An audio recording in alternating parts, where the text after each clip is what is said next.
English cooking verbs explained: boil and simmer.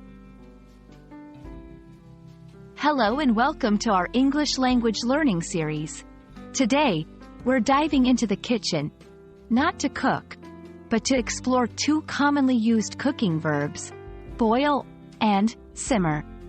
Understanding these terms is not only great for your English vocabulary but also adds a pinch of fun when following English recipes. So, let's get started. Boiling is a basic cooking method. When you boil something, you heat water until it reaches a temperature where it starts to bubble vigorously and turn into steam. This process usually happens at 100 degrees Celsius, 212 degrees Fahrenheit, at sea level. But remember, boiling points can vary with altitude. Key points. Definition: heating liquid until it bubbles and turns to steam.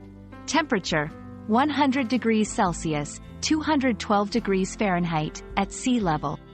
Uses: boiling is often used for cooking pasta, vegetables, or making broths. Simmering is a more gentle form of boiling. To simmer, you bring your liquid to a boil and then reduce the heat. A simmer is identified by small bubbles that gently rise to the surface, not the vigorous bubbling of boiling. This method is perfect for dishes that need slow cooking, like stews and soups. Key points. Definition: cooking in liquid just below the boiling point. Visual cue: small, gentle bubbles. Uses: ideal for soups, stews, and sauces. Here are some practical tips to help you master boiling and simmering. 1. Use the right pot. For boiling, use a deep pot to prevent water from spilling over.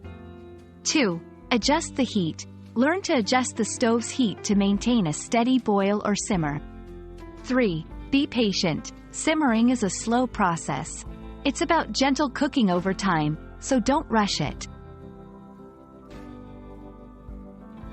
And that's a wrap on boil and simmer. Remember, cooking and language learning both take practice and patience. We hope this video has added some flavorful knowledge to your English vocabulary. Happy cooking and happy learning!